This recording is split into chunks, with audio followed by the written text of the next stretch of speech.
Audiolivro As Cinco Linguagens do Amor. Autor Gary Chapman. Capítulo 1. O que acontece com o amor depois do casamento? A 10.000 metros de altitude, em algum lugar entre Buffalo e Dallas, ele colocou a revista no bolso do assento à sua frente. Virou-se em minha direção e perguntou: Você trabalha com o quê? Faço aconselhamento conjugal e promovo seminários sobre melhoria do casamento. Respondi de forma casual. Faz tempo que desejo perguntar isso a alguém. O que acontece com o amor depois do casamento? Tendo desistido da possibilidade de tirar uma soneca, perguntei a ele: O que você está querendo dizer? Bem, eu me casei 3 vezes e em todas elas tudo era maravilhoso antes de nos casarmos. Mas, por alguma razão, depois do casamento, tudo desmoronou. Todo o amor que eu estava pensando em sentir por ela e que ela parecia sentir por mim se evaporou. Sou uma pessoa inteligente, administro um negócio bem-sucedido, mas isso é algo que não entendo. Quanto tempo você ficou casado?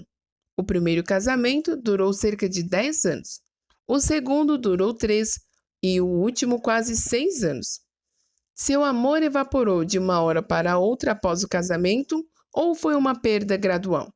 Bem, o segundo deu errado logo de início. Não sei o que aconteceu. Pensei de verdade que nos amássemos, mas a lua de mel foi um desastre e nunca nos recuperamos. Namoramos por apenas 6 meses. Foi um romance relâmpago. Tudo era realmente empolgante, mas depois do casamento, foi uma grande guerra desde o início. E o primeiro casamento? Perguntei. No primeiro, tivemos 3 ou 4 bons anos juntos antes que o bebê nascesse. Depois que ele nasceu, minha sensação era de que ela dava total atenção ao bebê e que eu não era mais importante. Era como se o único objetivo da vida dela fosse ter um bebê e depois disso não precisasse mais de mim. Você disse isso a ela? Sim, eu disse. Ela disse que eu estava louco, que não entendia o estresse de ser uma babá 24 horas por dia.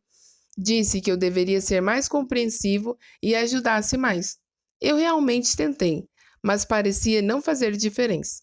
A partir dali, ficamos cada vez mais distantes.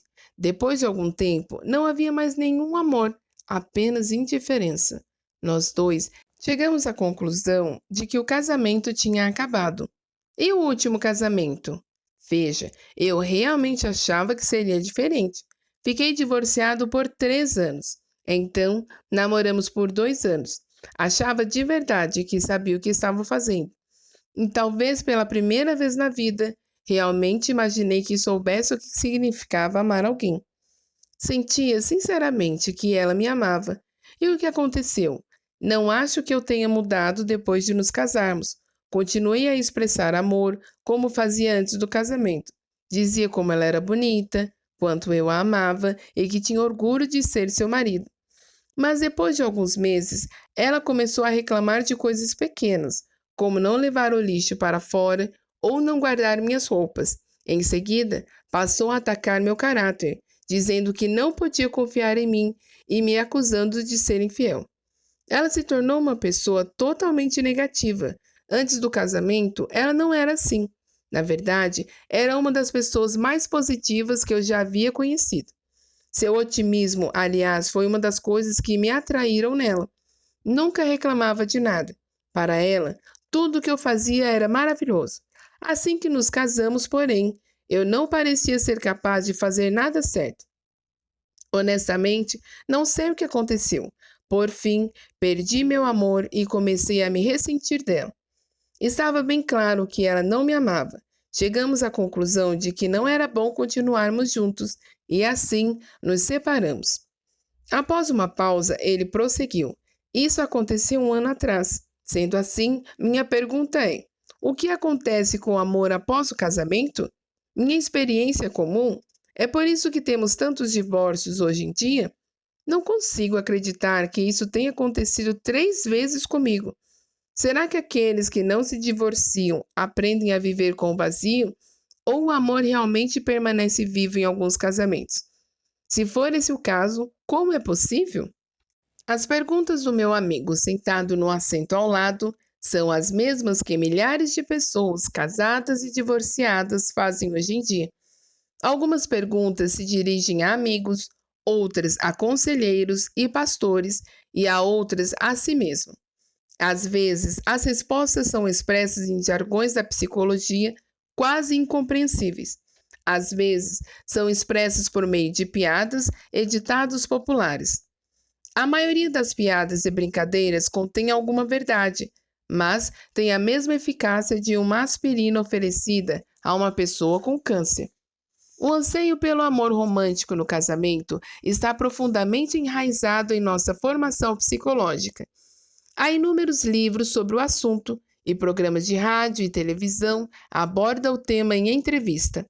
A internet está cheia de conselhos, assim como nossos pais e amigos. Manter o amor vivo no casamento é assunto sério. Com toda a ajuda especializada disponível na mídia, por que tão poucos casais parecem ter encontrado o segredo para manter o amor vivo após o casamento? Porque o casal assiste a um seminário sobre comunicação conjugal, ouve ideias maravilhosas sobre como melhorar o diálogo e, ao voltar para casa, se vê totalmente incapaz de pôr em prática as técnicas demonstradas?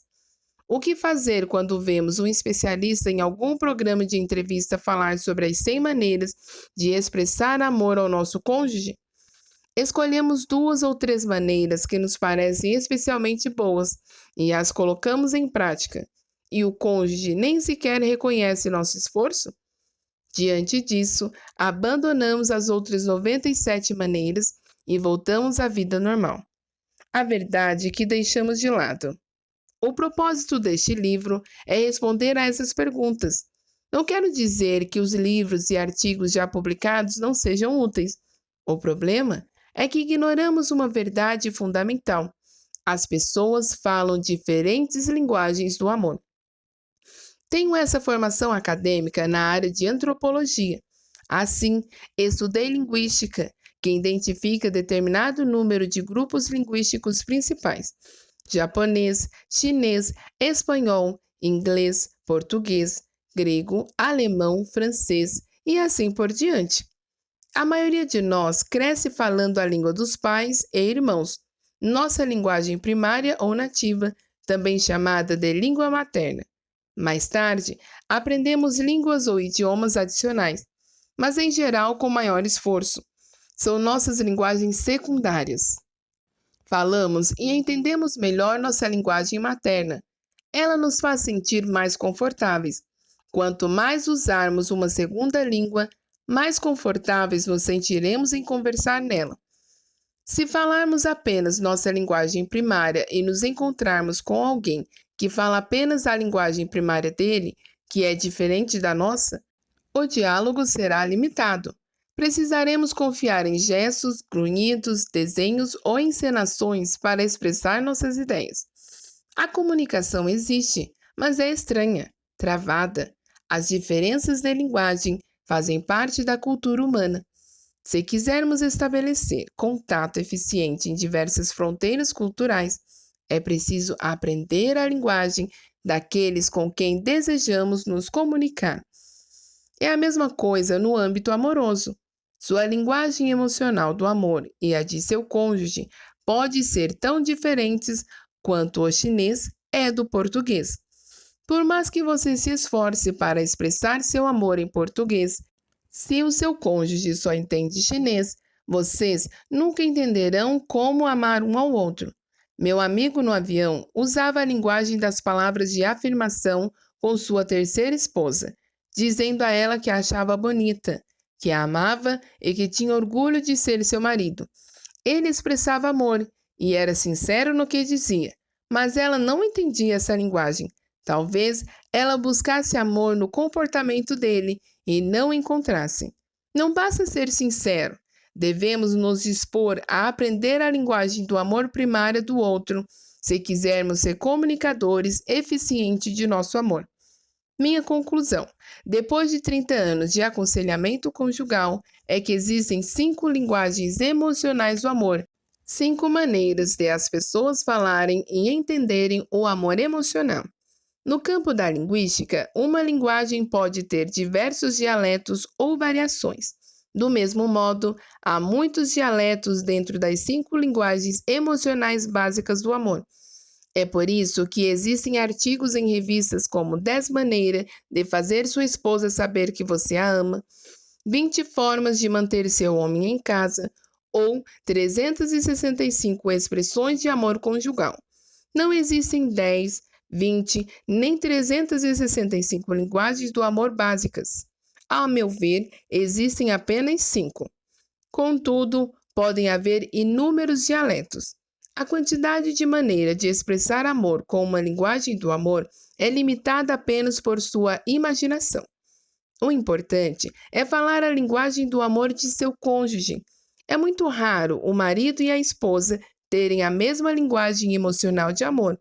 Nossa tendência é falarmos nossa linguagem do amor primária e ficarmos confusos quando o cônjuge não entende o que estamos comunicando.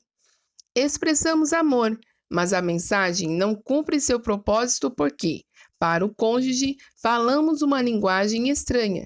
Aí está o problema fundamental, e o propósito deste livro é oferecer uma solução. É por isso que me atrevi a escrever outro livro sobre o amor.